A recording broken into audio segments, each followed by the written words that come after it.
بابا جی فرماتے ہیں پتر، خدا کی ذات کے بعد کائنات میں اگر کچھ مکمل اور قابل تعریف ہے تو صرف محمد صلی اللہ علیہ وسلم کی شخصیت ہے۔ ہمارا اچھا عمل ہمیں مضبوط بناتا ہے اور دوسروں کو اچھے اعمال کرنے کے لیے متاثر کرتا ہے۔ پریشان مت ہوں، اللہ کسی پر اس کی طاقت سے زیادہ بوجھ نہیں ڈالتا۔ یہ وقت بھی گزر جائے گا اور آزمائش کے بعد اللہ بے شمار نعمتیں اور آسانیاں عطا فرمائے گا۔ مایوس نہ ہوں، اللہ آپ کے ساتھ ہے، انشاءاللہ وہ سب بہتر کرے گا۔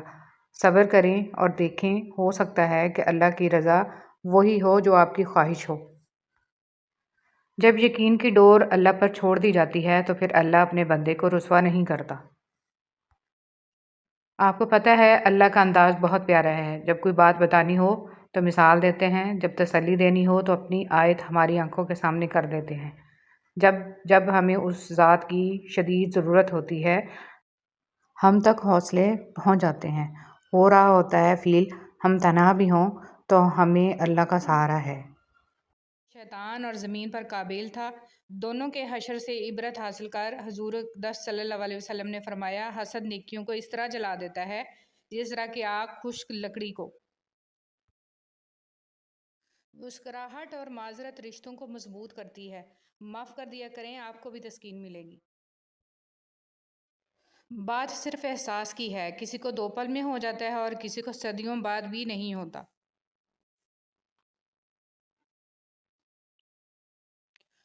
رب کی تقسیم سے انکار کرنا حسد ہے، بھلا اس سے بہتر کون جانتا ہے کہ ہم کس چیز کے کتنے مستحق ہیں۔ بار بار ہاتھ تو دھو رہے ہو، کبھی دل بھی دھو لیا کرو، نفرتیں بھی تو بیماری کی طرح پھیل رہی ہیں۔ بے شک نصیب کیسا بھی ہو، نماز اور قرآن سے مدد لے کر اللہ سے جو مانگو ضرور ملتا ہے۔ عبادت کے لیے فرصت کی نہیں توفیق کی ضرورت ہوتی ہے۔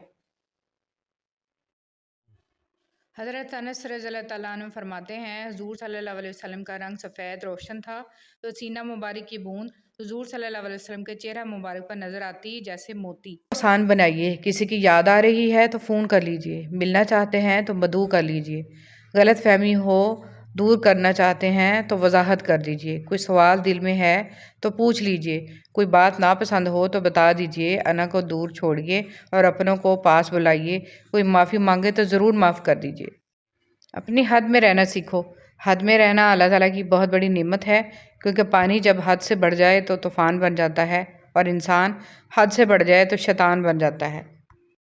جب کوئی کام تمہاری مرضی کے مطابق ہو جائے تو شکر ادا کرو کہ اللہ تعالیٰ نے تمہاری مرضی کو اتنی اہمیت دی، اور اگر تمہاری مرضی کے خلاف ہو تو اور زیادہ شکر ادا کرو کہ اب وہ اللہ تعالیٰ کی مرضی سے ہوگا، جو ہماری مرضی سے بہتر اور بہت افضل ہوگا۔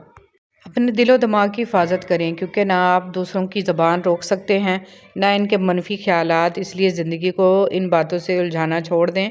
ہر دن ایک نعمت ہے، جو گزر جائے وہ کبھی واپس نہیں آتا۔ اپنا قیمتی وقت فضول باتوں میں ضائع نہ کریں، کیونکہ یہ وقت آپ کا سب سے قیمتی سرمایہ ہے۔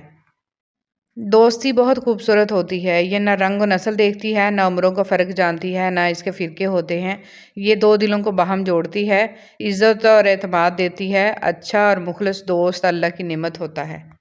اے صبر کرنے والوں کے رب، صبر دے ان باتوں پر، ان لمحوں پر، ان لہجوں پر جن باتوں سے دل دکھتا ہے، جن لمحوں میں صبر کے سارے پیمانے لبریز ہو جاتے ہیں اور جن لہجوں پر دل بکھر سا جاتا ہے، آنکھیں نم ہو جاتی ہیں۔ آمین یا رب العالمین۔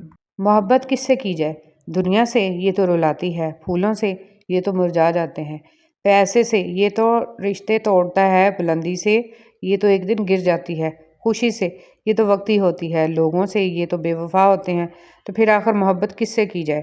جواب: ہمارے پیارے نبی محمد صلی اللہ علیہ وسلم سے، جو اس دن بھی ساتھ نبھائیں گے جب ماں باپ بھی اپنی اولاد کو بھول جائیں گے۔ سبحان اللہ۔ انسان جو سوچتا ہے وہی پاتا ہے، اچھائی سوچنے والے اچھائی پا لیتے ہیں، برائی سوچنے والے برائی سے جا ملتے ہیں۔ سب سوچ سے ہے، بس نیت سے ہے۔ جتنی سوچ پاکیزہ ہوگی اتنی ہی زندگی خیر ہوگی۔ خیر کی زندگی کا مطلب آسان زندگی نہیں ہوتا، اس کا مطلب ہے ایمان کی زندگی۔ نیکی صرف اور صرف رضا الہی کے لیے ہونی چاہیے۔ اکثر لوگوں کو شکوہ کرتے سنا ہے کہ نیکی کا زمانہ ہی نہیں۔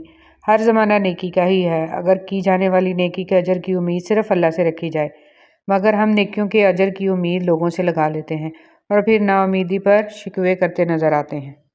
اللہ تعالیٰ کے ساتھ اپنے تعلق کو ہمیشہ خالص اور مضبوط رکھیں، کیونکہ یہ رشتہ ہی کامیابی کا ضامن ہے۔ رسول اللہ صلی اللہ علیہ وسلم نے فرمایا، اللہ تعالیٰ رات کے وقت اپنا ہاتھ کشادہ کرتا ہے تاکہ دن کا گناہ گار توبہ کر لے، اور دن کو اپنا ہاتھ کھولتا ہے تاکہ رات کا گناہ گار توبہ کر لے۔ یہ اس وقت تک ہوتا رہے گا جب تک سورج مغرب سے طلوع نہ ہو جائے۔ رسول اللہ صلی اللہ علیہ وسلم نے فرمایا، مسلمانوں کے بچے جنت کے ایک پہاڑ میں ہیں، ابراہیم علیہ السلام اور سارہ علیہ السلام ان کی کفالت کر رہے ہیں، یہاں تک کہ قیامت کے دن وہ انہیں ان کی ماں باپ کو واپس کر دیں۔ کتنی عظیم ہے وہ ہستی جن کے پاس دشمن بھی اپنی چیزیں بطور امانت رکھوا کر بے فکر ہو جایا کرتے تھے۔ اے اللہ، محمد صلی اللہ علیہ وسلم اور آل محمد صلی اللہ علیہ وسلم پر اپنی رحمت نازل فرما۔ اگر بے حجاب، کھلے سر اور تنگ کپڑے پہن کر گھومنا اور اپنے چہرے یا جسم کی نمائش کرنا ماڈرنزم کہلاتا ہے تو میرے خیال میں جانور سے زیادہ ماڈرن تو کوئی بھی نہ ہوا۔ بسم اللہ الرحمن الرحیم۔ چلنے والے دو پیروں میں کتنا فرق ہے، ایک آگے اور ایک پیچھے، مگر نہ تو آگے والے کو غرور اور نہ پیچھے والے کی توہین، کیونکہ انہیں پتہ ہے کہ پل بھر میں یہ بدلنے والے ہیں اور اسی کو زندگی کہتے ہیں۔ اصلاح کے 100 الفاظ سے زیادہ تجربے کی ایک ٹھوکر انسان کو مضبوط بناتی ہے۔ کچھ باتیں سمجھانے پر نہیں بلکہ خود پر بیت جانے پر ہی سمجھ میں آتی ہیں۔ پانی اور نماز ایک جیسے ہیں۔ پانی محتاج نہیں پینے والوں کا اور نماز محتاج نہیں پڑھنے والوں کی۔